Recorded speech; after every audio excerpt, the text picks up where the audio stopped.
Hey guys, welcome back to the Readers. I hope you are having an amazing day. Let's get right into the stories. The first one is an entitled People story. What do you do when an HOA you don't belong to decides your land is theirs and starts planning construction anyway? I hired a licensed surveyor, got everything officially marked, and then the markers were stolen. So when the work crew arrived, I made one call that flipped the whole situation. I own a piece of property that's been in my family since the late 80s.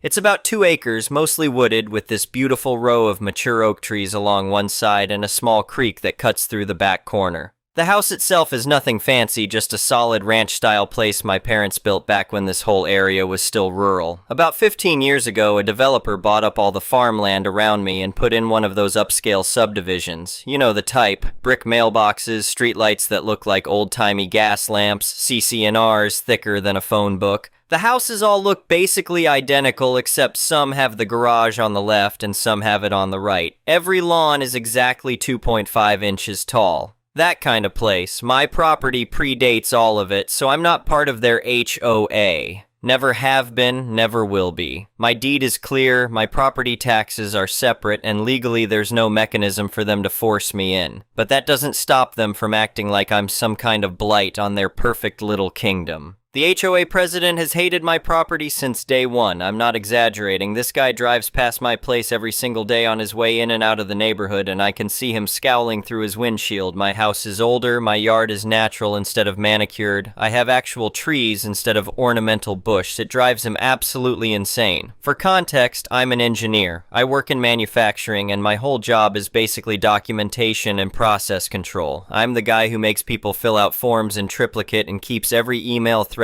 going back 5 years. It's boring as hell, but that personality trait has saved my ass more than once in life. About 6 months ago, the HOA president came strolling into my yard on a Saturday morning. I was out front pulling weeds from the flower bed, and he just walked right up my driveway like he owned the place. Didn't even wave first, just started talking. He did this whole friendly routine about how the HOA was planning some exciting improvements. They were going to install a perimeter fence around the entire subdivision to enhance security and property values. Very nice, very professional, all decorative iron with brick pillars every 50 feet. Then he got to the point. He said the fence line would run along their property, and I'd need to clear out the brush and small trees near the oak grove because the contractors would need access. I stopped pulling weeds and looked up at him. I said that was interesting because the oak grove was on my property, about 15 feet inside my property line, actually. He did this condescending little chuckle and said their developer's plat map showed something different. He said the fence posts were already ordered and the contractor was scheduled to break ground the following week, so I should really get that brush cleared out soon. Then he walked off before I could respond. I knew right then this was going to be a problem. The next morning I called a surveying company. Not some random guy off Craigslist, but a licensed professional surveyor with credentials out the wazoo. I explained the situation and said I needed an official boundary survey with permanent markers. The surveyor came out 3 days later with his GPS equipment and his transit and spent about 4 hours taking measurements and checking against the county records. When he was done, he showed me the results on his laptop. My property line was exactly where I thought it was. The oak trees were mine. The creek access was mine. A good 20-foot strip that the HOA apparently thought belonged to them was actually on my deed. The surveyor drove iron pins at every corner and along the boundary line at regular intervals. Then he topped each pin with a wooden stake painted bright neon pink, about 18 inches tall so they'd be visible. He gave me the official survey report, signed and sealed with all the coordinates and bearings and legal descriptions. I thanked him, paid his invoice, and as soon as he drove away, I grabbed my phone. I have a nice camera on my phone, a newer model with a good lens, and I walked the entire property line taking photos. I mean, a lot of photos. I photographed every single pink stake from multiple angles. I made sure to include identifying landmarks in each shot. My house number, the HOA entrance sign, the street sign at the corner, the neighbor's distinctive brick mailbox. I wanted photos that were unmistakably my property with timestamps and location data embedded. I also took video. Just walked the whole line with my phone recording, narrating what I was seeing. The surveyor had just left. The stakes were fresh. The dirt around the iron pins was still loose. Everything was documented. I thought that would be the end of it. I figured the HOA would see the stakes, check their own records, realize they were wrong, and adjust their fence plan. Maybe they'd be annoyed, but they'd deal with it like adults. I was dead wrong. 2 days later, I woke up and looked out my kitchen window while making coffee. Something looked off. I couldn't put my finger on it at first, but the Oak Grove area looked different. Wrong. I walked outside in my pajamas and immediately saw the problem. Every single pink stake was gone. Not knocked over, not bent, gone. Completely removed. I walked the entire property line and couldn't find a single one. Someone had pulled them all out of the ground and taken them.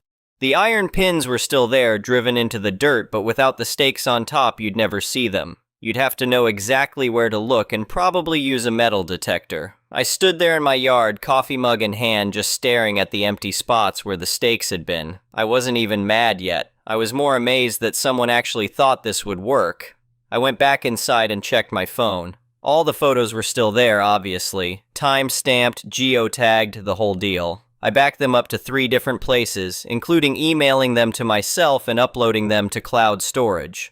Around 2 in the afternoon, I found a letter taped to my front door. It was printed on the HOA's official stationery, signed by the president himself. The letter thanked me for voluntarily removing the temporary markers from the shared green space and informed me that contractors would begin installation of the community fence on Monday morning. It said they appreciated my cooperation in keeping the neighborhood beautiful. I read that letter 3 times. The audacity was almost impressive. They'd literally stolen my survey stakes and were now pretending I'd removed them myself as some kind of agreement.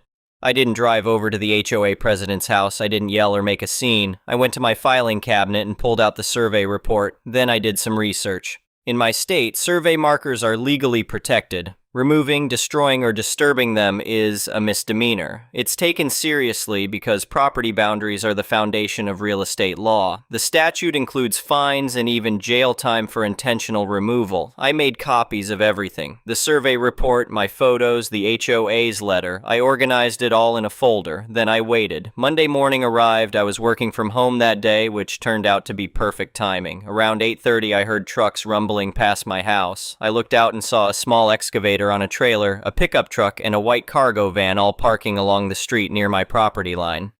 A crew of 4 guys got out and started unloading equipment. They had a mini excavator, some shovels, a post hole digger, and a pile of stakes and string for laying out the fence line. I gave them about 10 minutes, long enough for them to start setting up, but before they actually dug anything. Then I walked outside with a fresh cup of coffee and stood at the edge of my property. The foreman noticed me and came over. He was polite enough. I said good morning and mentioned they were about to dig on my property. He looked confused and said they were hired to install fence posts along the HOA boundary line. I said that's fine, but they were on the wrong side of the boundary. This was my land. He pulled out his phone and called someone. I could hear bits of the conversation. He was talking to the HOA president, explaining that the property owner was out here claiming this was private property. 5 minutes later, the HOA president showed up in a golf cart. Yes, really, a golf cart.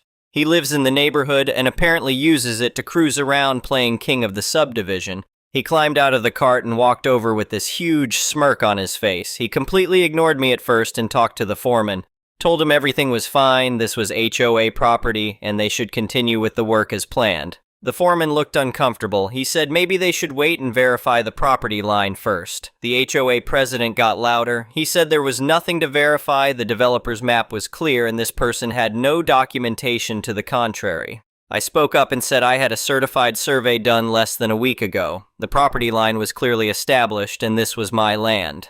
The HOA president turned to me and said, surveys can be wrong. He said multiple people in the neighborhood remembered the developer saying this area was part of the common space. He said I had no proof. That's when I pulled out my phone and called the non-emergency police line. The HOA president's face went red. He said I was harassing his contractors and wasting everyone's time. He told the crew to start digging. 2 officers showed up about 15 minutes later. I explained the situation calmly. I said I'd hired a surveyor, the boundary was marked, someone removed the markers, and now this crew was about to dig on my property without permission. The HOA president jumped in and did his smooth-talking routine. He said this was clearly a boundary dispute. He said the HOA had documentation showing this was their property. He said I was just being difficult because I didn't like the neighborhood. The officers looked at each other. One of them said this sounded like a civil matter. He said we'd need to resolve the property line issue through proper channels, maybe get our own surveys and compare them.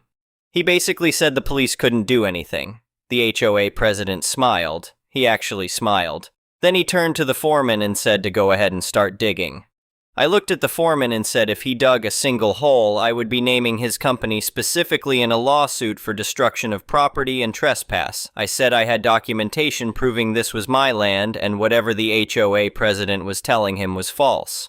The foreman held up his hands and said he wasn't getting in the middle of this. He told his crew to pack it up. They loaded everything back on the trucks and left. The HOA president lost his mind. He started yelling at the foreman as they drove away, then turned on me. He said I'd be hearing from the HOA's lawyer. He said this wasn't over. Then he got back in his golf cart and took off. I went inside, sat down at my computer, and got to work. First, I found a real estate attorney. Not just any attorney, but one who specialized in property disputes and had a reputation for being aggressive. I called and explained the situation. The attorney told me to come in that afternoon and bring all my documentation. At the meeting, I laid everything out. The survey report, the photos with timestamps, the HOA's letter claiming I'd voluntarily removed the stakes, everything.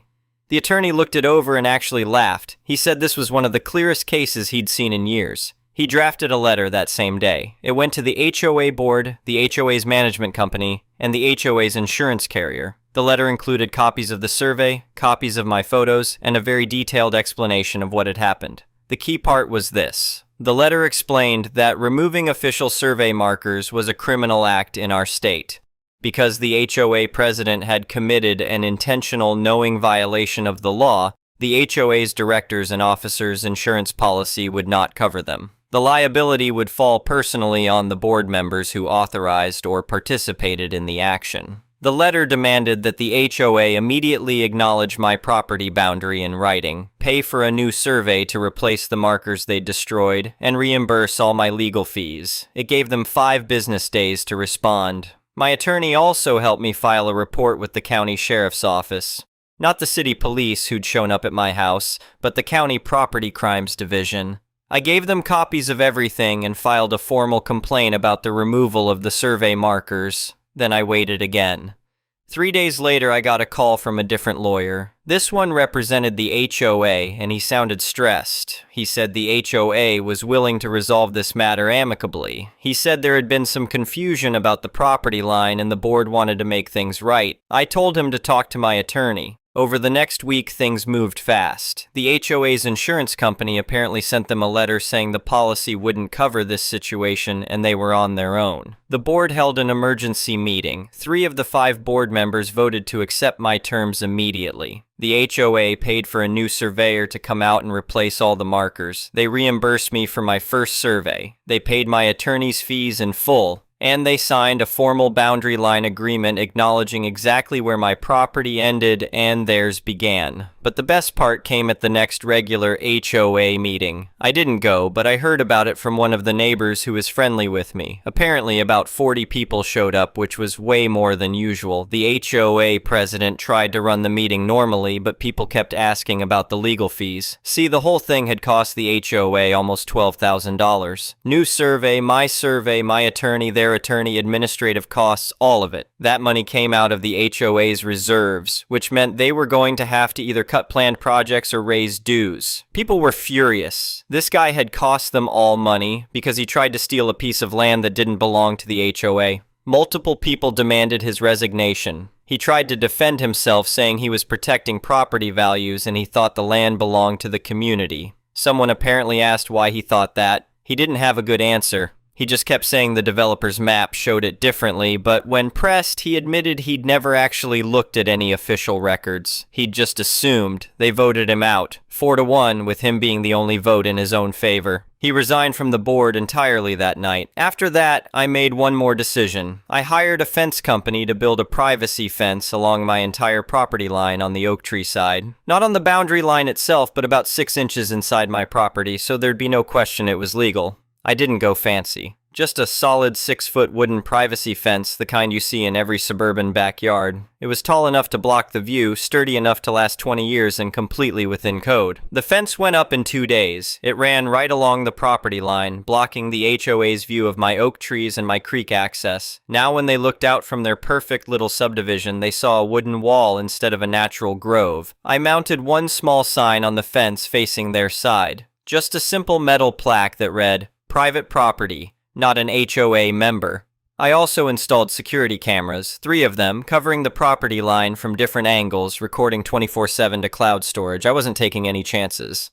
The first few weeks after the fence went up, I'd occasionally see people from the neighborhood walking by and staring at it. Some looked annoyed, some looked amused. One lady actually waved at me and gave me a thumbs up. I've lived here for another 6 months since all of this happened. The new HOA president is a lot more reasonable. He actually came by once to apologize for the whole mess and to confirm they'd updated their records with the correct boundary. We're not friends, but we're not enemies either. The old president still lives in the neighborhood. I see him sometimes when I'm outside. He doesn't look at me. Just drives past in his car, staring straight ahead. My oak trees are doing great, by the way. I can sit in my backyard in the shade, listening to the creek, completely hidden from the subdivision by my ugly fence. I've never been happier with a home improvement project, and every time I see those security cameras recording, I smile a little bit, because if anyone ever tries something like that again, I'll have even better documentation than last time. The next one is an entitled people story. I just read a post here and it really reminded me of an accident I had just over a year ago, but until reading the recent story, it never dawned on me how entitled the other party was, or to post it.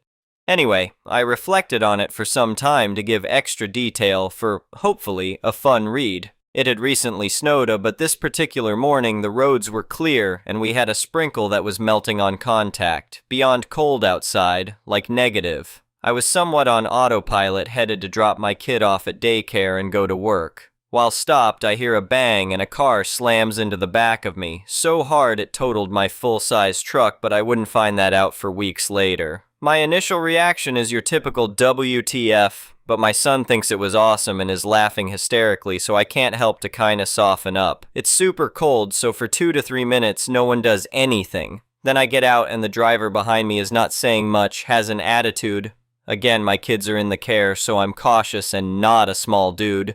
But says license and insurance like a cop, which I gladly hand over and hold my hand out. He hands me his, we take pics, and he says, "I guess we'll wait for the police," then heads behind his car. This is when I realize there is a car behind him that's absolutely demolished, and his car was actually sandwiched. My truck looks like it barely took a hit, only the rear bumper, which may explain some of his attitude in hindsight. I hear him go back there, again freezing and kids, so I go back in the truck, and I hear yelling.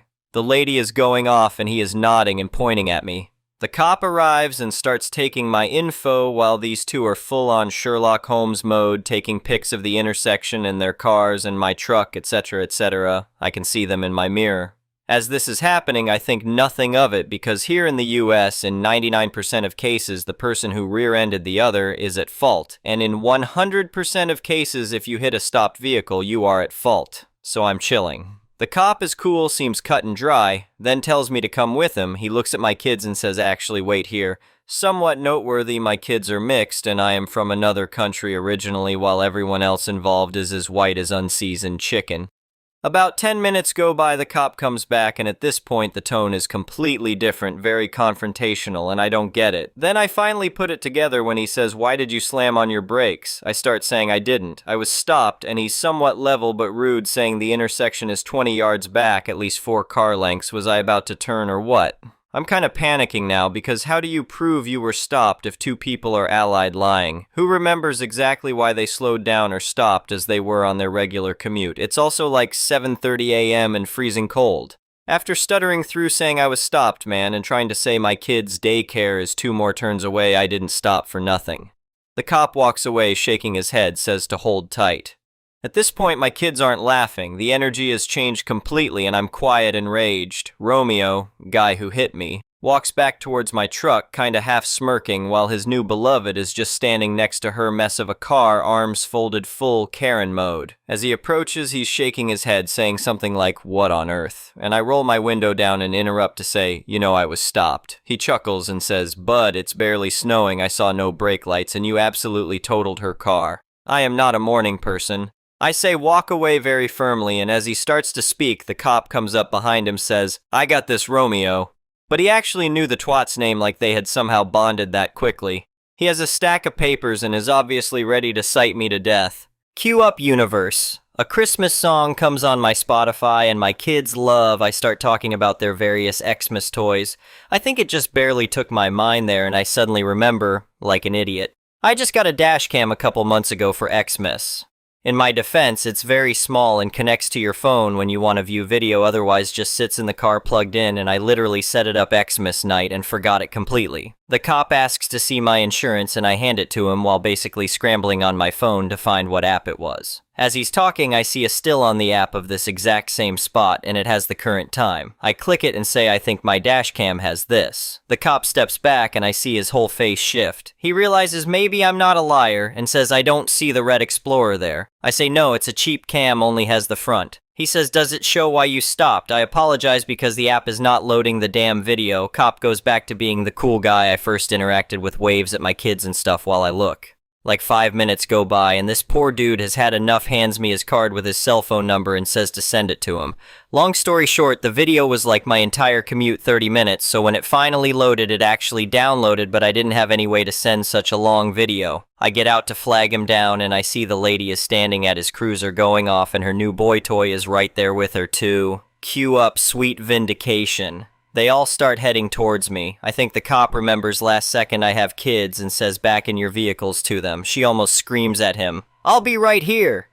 But Romeo goes back. While she's standing at my taillight, essentially, I start explaining I can't send you the video. I hear her mocking, "Oh, somehow my phone can't send this video proof," and just hand him my phone. My boy is like a PRO with videos. Honestly, I hadn't even found the moment of impact. After trying for a while, I just knew the full time frame was in this video, but it's a cheap front-facing cam only.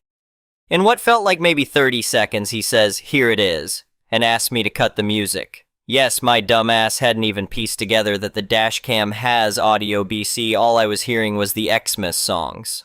I see the video, it's me stopped, and you hear a bang and the camera just barely shakes. He does a few more things with the phone and hands it back to me. He's now chatting about random crap like how brutal the NFL game yesterday was and whatnot. It's honestly fine because I was stressed TF out 5 minutes ago. He says, "Did it send?" I realize he sent himself a video from my phone and the check is there, so I say yes. And I'm sorry, man. IDK, why exactly I slowed down. I really think I stopped. He looks at me now, deathly serious, face bright red. I hadn't even realized he was talking to keep from raging. And says, "Because of the bus." Juliet almost stumbles back and kinda jogs toward her car. He hands me a paper with all the other drivers' info, both of them, and says he might call later to email the report if I need it, but turns to kids, "Have a good day, guys." Before I pull off, I realize he's almost stomping towards them. Later that day, I watched the video he sent himself, and sure enough, a bus stopped to pick up people and stopped randomly again, but we were already going so slow I hadn't even thought twice about it, and when the bus took off, I simply didn't go full Usain Bolt about following. Before I could let off the brake, you see the shake and hear the crash. Insurance later told me that for how hard she hit the other guy, and for him to hit me that hard, it means she was going 55 plus in a 25. About 6 months after it all, insurance asked me for all these extra details and reimbursed car seats and stuff I hadn't even worried about because it wasn't really damaged, but then I eventually got a letter from the lady's lawyer basically outlining how much she was dealing with in damages and pleading with us to settle rather than sue her personally. I never replied and never bothered with it, but I got a letter asking if I would be a supporting witness just a couple weeks back and realized it was Romeo. My guess is he wasn't stopped or didn't stop far enough away, and insurance wouldn't help him unless he sued her. Naturally, I threw the letter away so the lovebirds can deal with each other. Anyway, thank you for watching.